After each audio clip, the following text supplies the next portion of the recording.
Alo, Trà Vinh xin chào các bạn. Hôm nay thì mình chia sẻ bánh tráng mè nha. Một món bánh mà mình thấy được rất nhiều bạn yêu thích và yêu cầu mình làm. Bánh tráng thì giòn rụm, mình phơi nắng đó nên là các bạn bảo quản cũng được lâu nữa.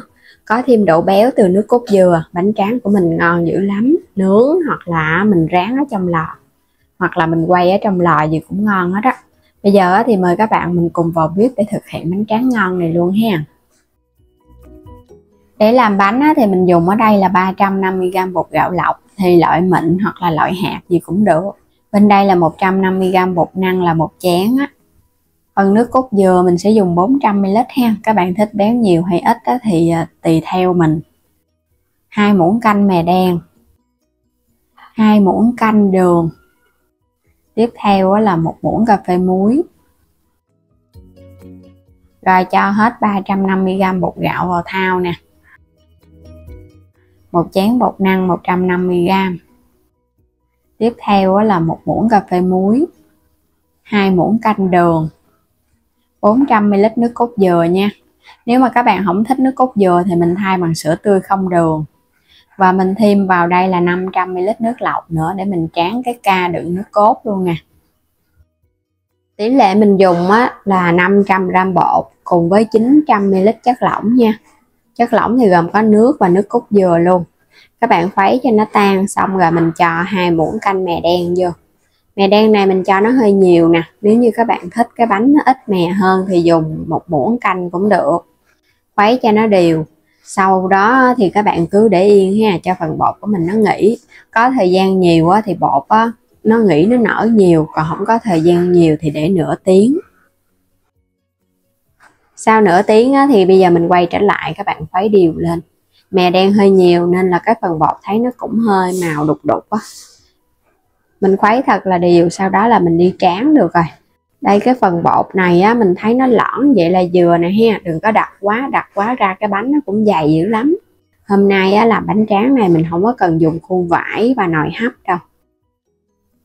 Mình dùng cái chảo các bạn làm nóng chảo trước, sau đó thì mình quét sơn lớp dầu ăn mỏng để cho chống dính. Cái bánh đầu tiên thì mình quét thôi, rồi cái hồi mình nướng những cái bánh sau khoảng 3 cái quét dầu một lần. Tráng một lớp cho nó đều. Thích cái bánh mỏng thì mình cho cái phần bột mình lắc cái chảo nhiều một chút, còn thích cái bánh nó hơi dày thì các bạn lắc cái chảo nhẹ thôi.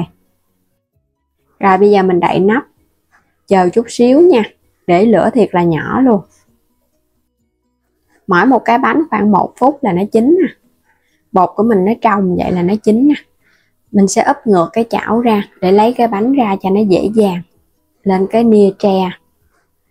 Rồi bây giờ các bạn nướng tiếp ha. Mình làm vậy nó ngon giống như nồi hơi vậy đó. Mỗi một cái bánh thì nhớ khuấy đều phần bột để cho bột nó không có bị lắng. Mình cũng tráng đều. Cái bánh thứ hai, thứ ba thì không có cần phải quét dầu đâu. Rồi cái mình tráng khoảng 3-4 cái vậy đó, họ quét sơn lớp dầu mỏng.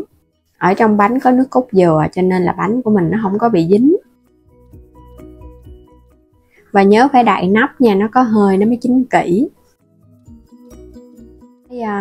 Cái mẹt tre, cái xịa hoặc là cái rổ thưa mình phơi, còn không thì để lên cái mặt phẳng, lau chùi cho sạch ha. Mình lắc đều cái chảo vậy nè, cho cái bánh của mình nó đều. Cứ đậy nắp chờ 1 phút là nó chín, hoặc là để lửa thiệt là nhỏ, thấy bánh nó trong là nó chín nè. Bánh này rất là nhanh chín, giống như là mình làm cái bánh ướt hay là bánh cuốn chảo vậy đó. Úp ngược ra dễ dàng. Mình để lên mình phơi nha. Phơi cái này cho nó khô khoảng 1 ngày nắng hoặc là 1 ngày rưỡi đi. Mình cứ để yên vậy, đợi đến khi nào nó khô thì mình quay tiếp. Bánh này là mình phơi được 1 ngày rưỡi nè. Mới có nửa buổi thì nó chưa có được khô, nên phơi thêm 1 ngày nắng nữa. Nắng này hơi nhiều, phơi nó khô quá nên cái xung quanh cái viền nó bị co lại á. Bánh này nó giòn lắm rồi. Các bạn phơi thật là khô vậy thì mình bảo quản được lâu, nó không có bị móc bánh. Còn nếu mà mình phơi nó hơi ẩm ẩm mềm thì cái bánh của mình để vài ngày thôi nó bị hôi dầu. Bánh rất là đẹp luôn ha, đều đặn nè, có mè nhiều nên nhìn cái bánh nó cũng ngon.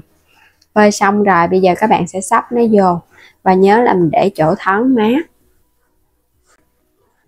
Được tổng cộng là 17 cái bánh. Mình sẽ sắp nó vô ha. Với cái lượng bột này, bánh này mình làm ra cũng hơi dày nha, chứ không có mỏng quá đâu. Nếu các bạn làm mỏng thì ra nhiều hơn nữa đó. Thích cái bánh nó lớn hơn thì mình dùng cái chảo lớn, còn thích cái bánh nó nhỏ nhỏ gọn thì dùng cái chảo nhỏ. Cứ sắp vô hết rồi cái mình để dành, để chỗ thoáng mát á, bảo quản được khoảng tuần lễ ha. Còn để ngăn mát tủ lạnh thì các bạn có thể để được 10 ngày, khi nào ăn á thì mình nướng ăn à. Bánh khô vậy á thì để được lâu, và có nước cốt dừa nên là ăn nó béo, nó thơm, còn ngon hơn so với các bạn mua. Còn mua thì bánh không có nước cốt dừa đâu, tại vì người ta làm bán để lâu á. Nếu có nước cốt dừa thì bảo quản không được lâu, nên là người ta chỉ làm nước không thôi à. Mình phơi rất là giòn luôn, nó cứng luôn á. Có thể nướng bằng bếp than, nhưng mà mình nướng bằng bếp ga luôn cho nó nhanh ha. Nướng lửa nhỏ nhỏ thôi, hoặc là các bạn cho vào trong lò á, mình quay chút xíu là nó cũng giòn ngon dữ lắm á. Nướng kiểu nào cũng được. Cái bánh mà mình nướng để cho nó khô thật là khô á, thì khi mà mình nướng á, nó sẽ nở ra, thấy nó phù phù lên nè, nó phồng ra, giống như là cái bánh phồng mà bột nếp vậy đó. Nó khô thì nó phình, còn các bạn làm hơi ướt ướt á, thì khi nướng nó không có phồng ra đâu. Nướng cho nó vàng chín ha. Bánh của mình nó thiệt là giòn luôn, giòn rụm luôn. Nướng bằng bếp than á, thì nó sẽ đều và nó đẹp hơn. Cái bánh ngon quá chừng luôn á. Nướng lên là nó thơm phức cái mùi mè và cái mùi nước cốt dừa. Nướng cho nó vàng đều thì nó mới giòn ha. Còn cái viền mình nướng chưa được vàng nè, nên cái viền nó còn chưa được giòn. Giòn rụm luôn á. Làm kiểu này đi bảo đảm các bạn ăn siêu ngon luôn. Nó giòn mà nó thơm mà nó béo nữa. Có thêm chút xíu đường vô á, cái bánh của mình nó đậm đà. Còn các bạn cho muối không á, thì nó không được ngon bằng. Bánh vừa giòn vừa thơm mà để được lâu, không có cần dùng đến nồi hơi và khuôn vải, chỉ với cái chảo thôi à. Ngon lắm các bạn, ai cũng có thể làm được bánh tráng ngay tại nhà. Trong những video lần trước thì mình đã chia sẻ bánh tráng mè, bánh tráng sữa. Sắp tới thì mình sẽ chia sẻ tiếp cái bánh phồng bột nếp mà gói xôi ha. Nếu các bạn thích video của mình thì vui lòng đăng ký ủng hộ kênh và mua thêm các sản phẩm ở trong kênh ủng hộ mình nha. Xin chào tạm biệt và hẹn gặp lại các bạn ở những video tiếp theo.